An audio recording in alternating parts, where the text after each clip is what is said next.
yatugezeho atubwira ko ngo hari umusore wenda reka sorry ntago ari umusore n'umugabo reka mugira akabanga wenda ne kuvuga izina rye reka Diakoni nabanze ajye kwitaba telefone abanza yitabe telefone hanyuma umusore sorry umugabo yaragiye ari umuririmbyi ari umudiyakoni mu itorero afata umwanya abenguka abakobwa ntago mvuze umukobwa abakobwa afite umugore n'abana babiri kandi afite inshingano mu by'ukuri mu itorero aramanuka arabemeza arababwira ati twebwe tugomba gutera ivi nk'abarongora nk'abagira abagore umwe babiri batatu bamubagira inkoko umutipa arazigarika arazitapfuna bamureba icyoroshye n'abarerembuza ijisho arabizeza ati itariki y'ubukwe tuyemeze bagiye kuzashiduka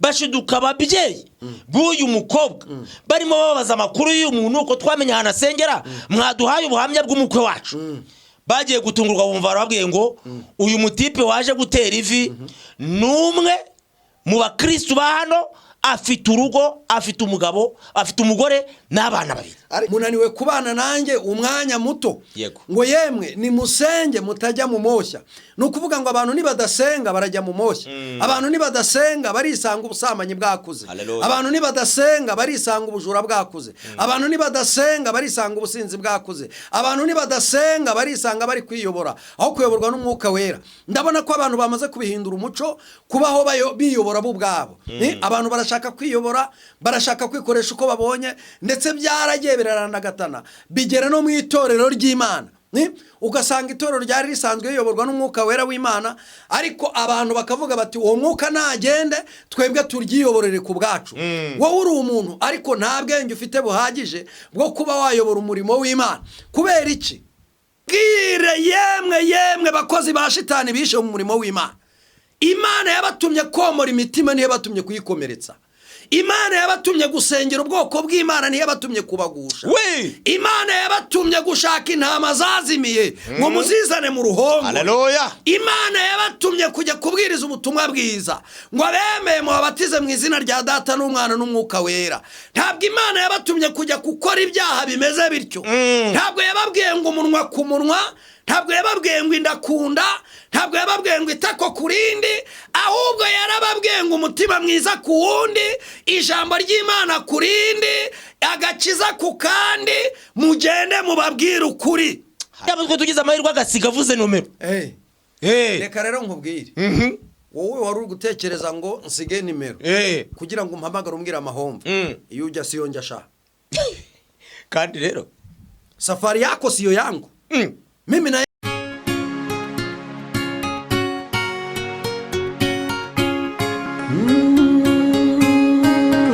Emana we Yesu we ingoma yawe ni amamare twongeye kubasuhuza kandi twongeye kubaha ikaze mwese abadukurikirana abari hirya no hino mu mbibi zitandukanye z'igihugu cy'u Rwanda namwe mudukurikirana muri hano mu gihugu cyacu cy'u Rwanda akarere kose waba urimo reka nkubwire ngo ikaze ngira ngo ukireba kuri screen rero urabona ko turi kumwe n'umutumirwa n'umushyitsi umeze neza ariko rero ndabona ubwiza bw'Imana pe hano mu rugiye kwaka mukozi w'Imana umeze neza umeze neza cyane ushyizeho ngo cyane ni cyane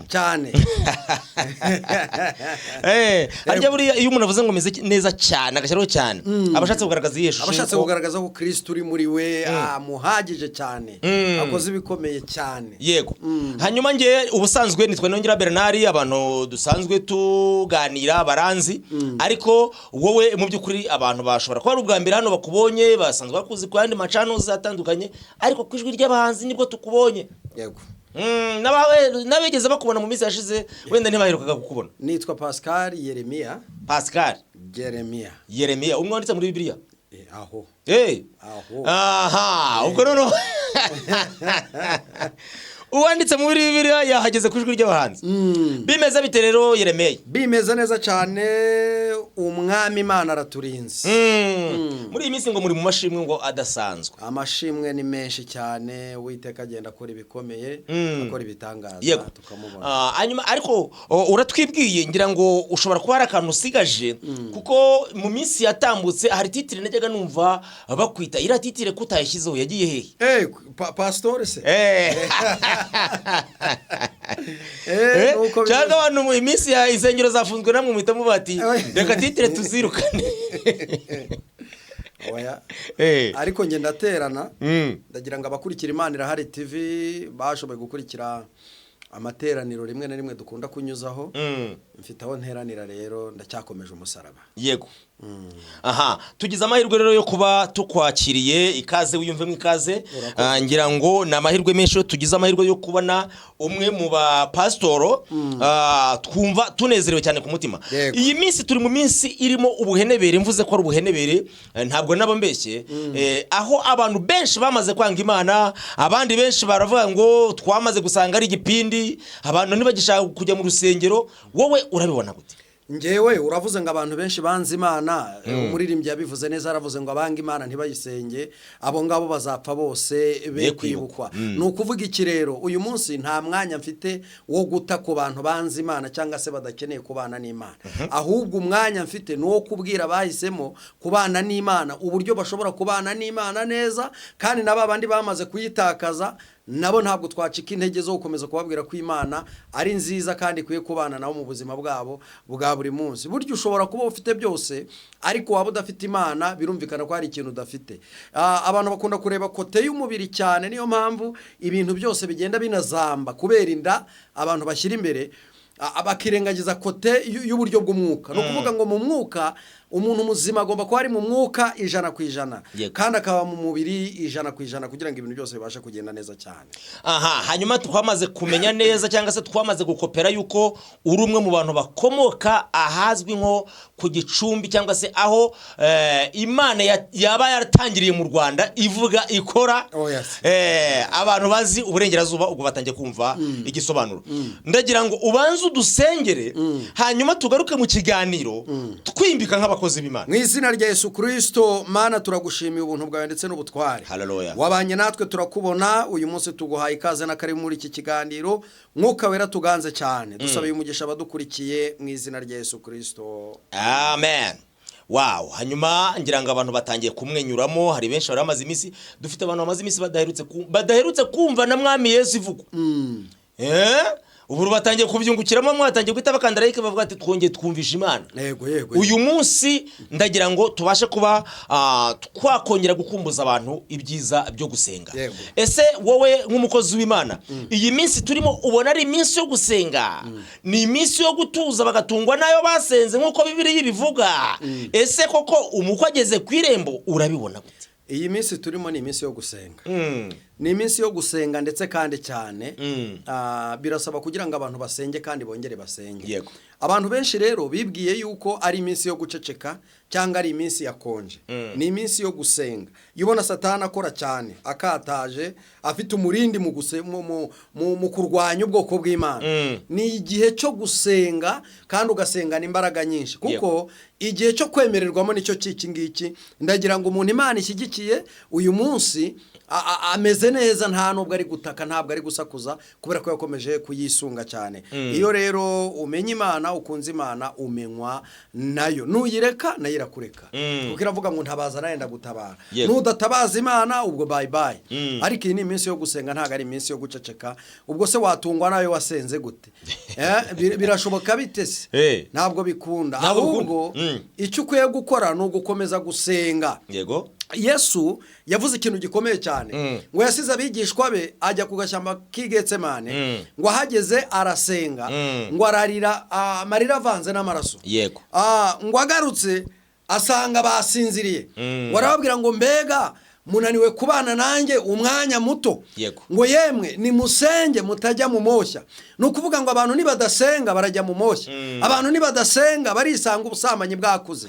Abantu nibadasenga barisanga ubujura bwakuze. Abantu nibadasenga barisanga ubusinzi bwakuze. Abantu nibadasenga barisanga bari kwiyobora aho kuyoborwa n'umwuka wera. Ndabona ko abantu bamaze kubihindura umuco kubaho biyobora bo ubwabo. Abantu barashaka kwiyobora, barashaka kwikoresha uko babonye, ndetse byaragiye birarandagatana bigera no mu itorero ry'Imana. Ugasanga itorero ryari risanzwe riyoborwa n'umwuka wera w'Imana, ariko abantu bakavuga bati uwo mwuka nagende twebwe turyiyoborere ku bwacu. Wowe uri umuntu ariko nta bwenge ufite buhagije bwo kuba wayobora umurimo w'Imana. Kubera iki? Bahitamo kwihereza intebe cyangwa se kwihereza ibibanza cyangwa bakwihereza umurimo w'Imana. Nta mwuka wera bafite, ntabwo bazakora ibyo Imana ishaka, ahubwo bazakora ibyo bo bashaka. Ni igihe cyo gusenga. Hanyuma muri no minsi dufite abantu bamaze kuba nkaho ari bo mana, cyane cyane muri bano bafite amatitire yitwa abapasitoro cyangwa se abashumba.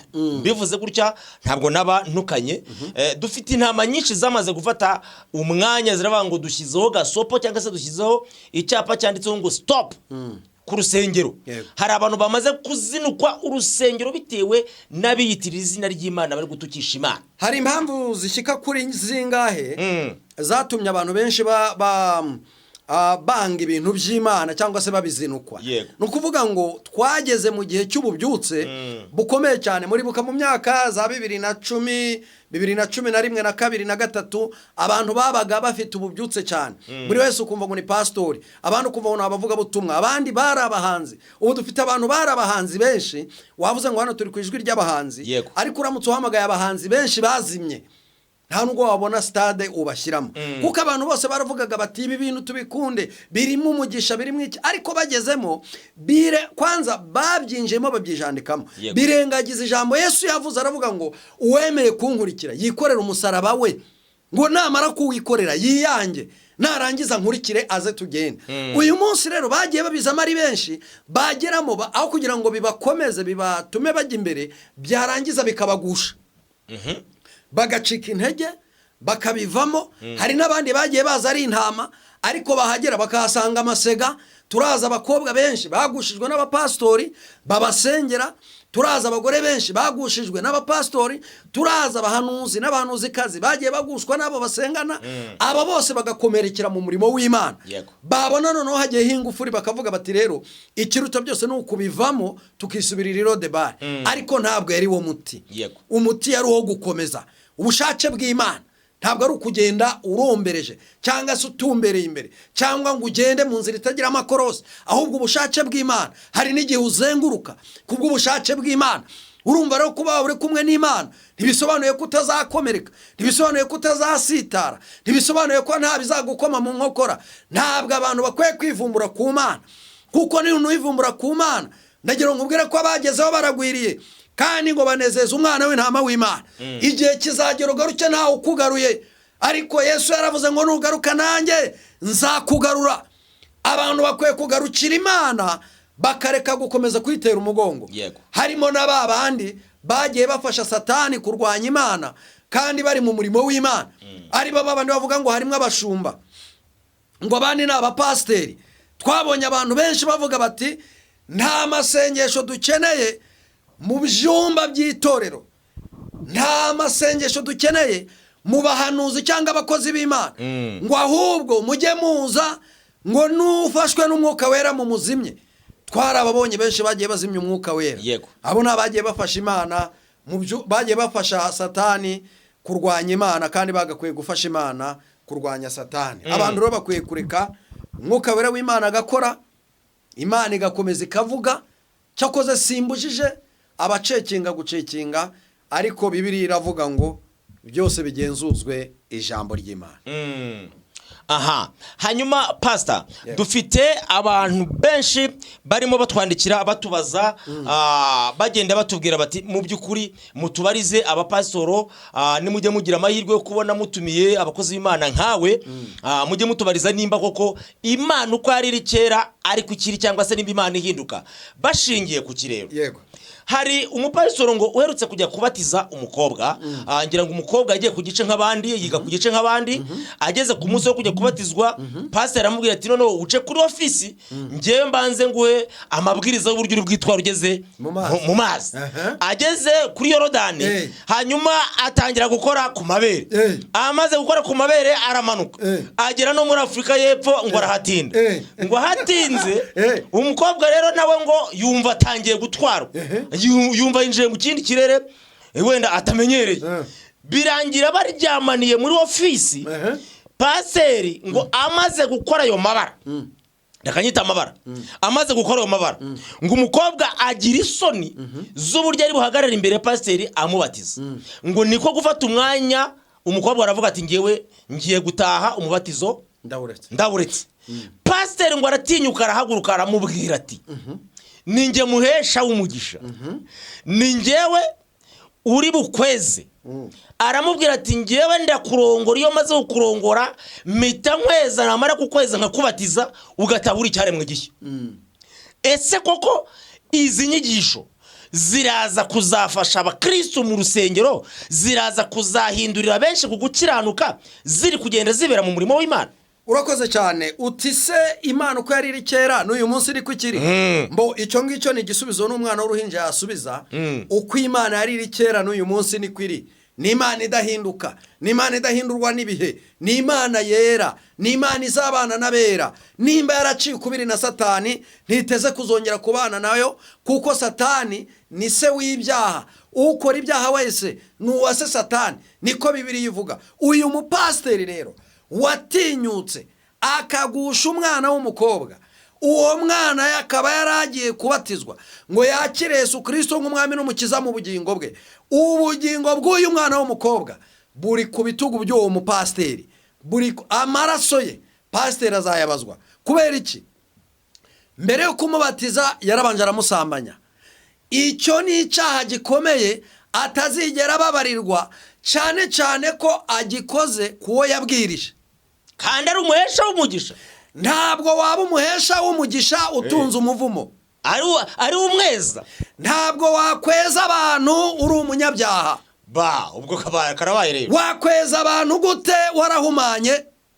Wakweza abantu gute? Wabahesha umugisha gute ibiganza byawe byanduye? Ntabwo bishoboka. Wakura gute umugogo mu jisho rya mugenzi wawe kandi nawe ari hatari? Reka nkubwire iki kintu. Twagize abapastori benshi cyangwa se abashumba benshi batubesha ko ari abana b'Imana kandi ari abana ba Satani. Yego. Nimba uri umwana w'Imana wagakwiye kuba ukora iby'abana b'Imana. Niba uri umukozi w'Imana wagakwiye gukorera Imana kandi ukayikorera mu kuri no mu mwuka.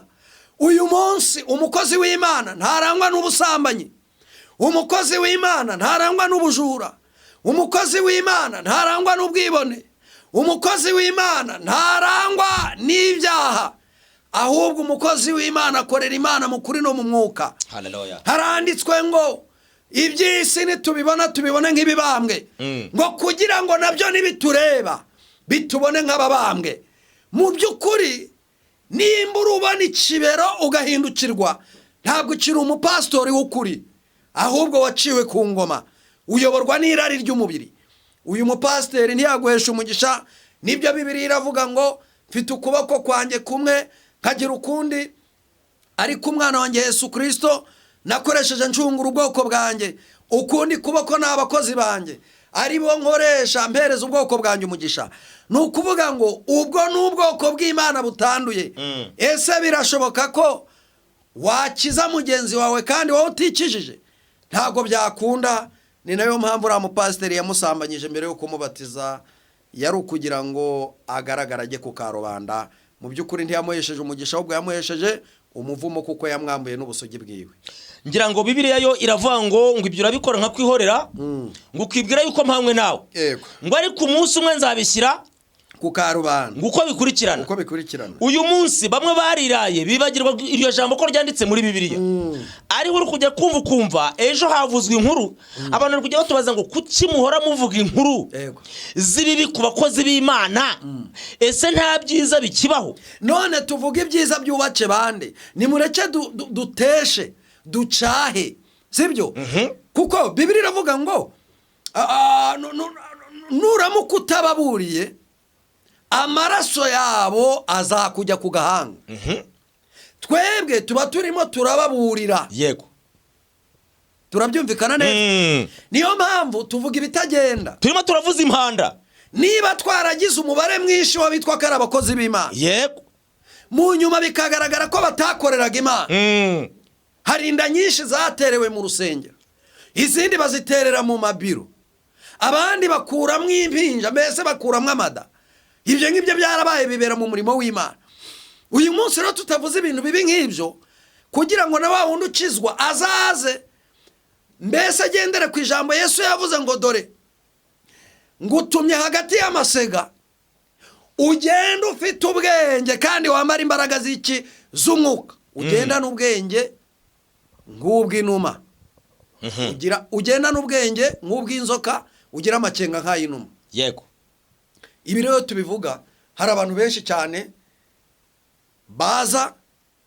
bakaza bafite ubwenge, baramaze kubisobanukirwa, kuko abenshi bagiye babasamanyiriza mu kirokore. Uzi umuntu ugusamanyiriza mu kirokore, none ukubwira ngo Imana yambwiye ngo ndi kugukuramo imyaku mu gitsina, cyangwa se ndi kukuderivura. Barahari. Bijya bibaho. Hari n'abandi bagiye bajya gusenga bafite ikibazo cy'uko batenze kubyara, bagereye abapasiteri bati Imana yambwiye ko ari njye ugomba kugukuramo iyo myaku, akamusamanya ariko akarenga ntanabyare. Hari abatubwiye ngo hari umukobwa wegeze ambwira ngo pasiteri ngo yaramubwiye ngo kugira ngo abashe kuba yabona umugabo cyangwa se abashe kuba yagira igikundiro, ngo nuko agomba kumusengera ngo bakoze ibi bikurikira. Yego. Ngo amaso ku maso, umunwa ku munwa, indakunda. Ibyakomeje hepfo namwe umwuka wasobanurire. Ari pasiteri hanyuma ngo nibatabyemera agenda kumana imikoshi y'imwirukankane, ngo ushaka gukira indwara agira gute, ngo arayirata. Umva mbabwire yemwe bakozi ba shitani bishe mu murimo w'Imana. Imana yabatumye komora imitima, niyo yabatumye kuyikomeretsa. Imana yabatumye gusengera ubwoko bw'Imana, niyo yabatumye kubagusha. Imana yabatumye gushaka intama zazimiye ngo muzizane mu ruhongo. Haleluya. Imana yabatumye kujya kubwiriza ubutumwa bwiza, ngo abemeye mubabatize mu izina rya Data n'Umwana n'Umwuka Wera. Ntabwo Imana yabatumye kujya gukora ibyaha bimeze bityo. Ntabwo yababwiye ngo umunwa ku munwa, ntabwo yababwiye ngo indakunda, ntabwo yababwiye ngo itako kurindi, ahubwo yarababwiye ngo umutima mwiza ku wundi, ijambo ry'Imana kurindi, agakiza ku kandi, mugende mubabwire ukuri. Haleluya. Kandi uko kuri kuzababatura. Amina. Yemwe ntabwo mureba ko bwije, dore burije, harageze aho umuntu atabasha gukora. Nimuhindukirire Uwiteka, nawe arabahindukirira. Abatakaje ibyiringiro namwe mugaruke. Ibi bintu abantu bihaye byo kwirirwa bakora ibyaha, ntabwo Imana izabyihanganira. Umukubuza wayo ntabwo uzabura, inkoni ntizabura ku bitugu by'abapfapfa. Ndabibabwiye ndi Yeremiya. Amen. Ni Imana irahari, ndabibabwiye. Inkoni ntabwo izava ku bitugu by'abapfapfa. Babwiza ukuri. Kandi nikubita izakubita ibabure, ntizareba ngo wabwirije cyane, ntizareba ngo wahanuye cyane, ntizareba ngo wavuze ubutumwa cyane, yego, ntizareba ngo wubatse umudugudu, yego, ntizareba ngo uri revera pasiteri. Imana ntizareba ngo uri mudiyakoni, Imana ntizareba ngo uri umuvugizi w'itorero runaka. Yego. Imana izagusekura nudahindukirira Uwiteka nakwambiye. Vutura butura. Reka nkubwize ukuri. Imana yambwiye ngo nta mikino ifitanye n'abana b'abantu. Mwarayibabaje murarenza. Ni gute umuntu wamenye ko icyaha ari kibi agaruka kandi akagikora?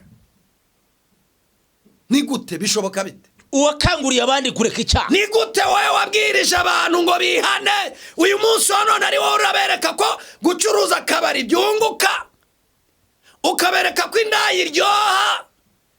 Izakwica. Ntabwo Imana izigera kwihanganira na gato. Izaguhitana da. Uri kwica ubwoko bw'Imana mu buryo bw'umwuka, izakwica. Hanyuma dufite amakuru yandi yatugezeho atubwira ko ngo hari umusore wenda, reka sorry, ntago ari umusore, ni umugabo, reka mugire akabanga wenda ne kuvuga izina rye. Reka Diakoni abanze ajye kwitaba telefone. Hanyuma umusore sorry, umugabo yaragiye ari umuririmbyi, ari umudiyakoni mu itorero, afata umwanya abenguka abakobwa, ntabwo mvuze umukobwa, abakobwa, afite umugore n'abana babiri, kandi afite inshingano mu by'ukuri mu itorero. Aramanuka arabemeza, arababwira ati twebwe tugomba gutera ivi nk'abarongora, nk'abagira abagore, umwe, babiri, batatu, bamubagira inkoko, umutipa arazigarika, arazitapfuna, bamureba icyoroshye, n'abarerembuza ijisho, arabizeza ati itariki y'ubukwe tuyemeze. Bagiye kuzashiduka, bashiduka ababyeyi b'uyu mukobwa, barimo babaza amakuru y'uyu muntu uko twamenye ahantu asengera, mwaduhaye ubuhamya bw'umukwe wacu. Bagiye gutungurwa, bumva barababwiye ngo uyu mutipe waje gutera ivi n'umwe mu bakristo ba hano, afite urugo, afite umugabo, afite umugore n'abana babiri. Ariko njyewe hari ikintu kijya kinsetsa, sinzi niba warangiye. Nta kibazo, turakomeza. Ikintu kinsetsa cyane, ubundi ikintu cyaha cy'ubusambanyi ko ari cyo cyaha Imana yanga urunuka, kuko ari cyaha gikorerwa indani mu mubiri, kubera icyo ari cyo kigaruka kikagarika abakozi b'Imana cyane. Uyu munsi mu byaha byisha abakozi b'Imana benshi, icyaha cy'ubusambanyi. Ujya kumva urungu urasambanyijwe na runaka, sambanywa na runaka, nibyo bintu byuzuye mu bantu cyane. Ese kubera icyo ari cyo bibandaho? Uzi ko reka nkubwize ukuri, reka nkubwize kandi ngiye guhaguruka kuri kamera tubwize ukuri. Ndumva ibintu biri kunjonagura, ndumva agiye guhaguruka kuri kamera rwose, kuko ndi kurakara. Urumva umujinya waje, ifuhe ryaje, ifuhe. Ni gute pastori? Kwanza se uri pastor wo kwande utazi kuyobora ibyo mu rugo rwawe, utanyurwa n'umugore umwe? Uri umuhanuzi wo kwande utanyurwa n'umugabo umwe? N'abakobwa b'abahanuzi usanga batendeka, n'abasore b'abahanuzi baratendeka. Wagakwiye kuyoborwa n'umwuka, ukanagura ushundura aho Imana ikweretse, ugakunda aho Imana ikweretse, uwahisemo nawe akagumana ibyo yahisemo, kuko ibyo wahisemo nibyo byawe. Ibindi uri kureba ni ibi, abantu nibo bazibuza ijuru.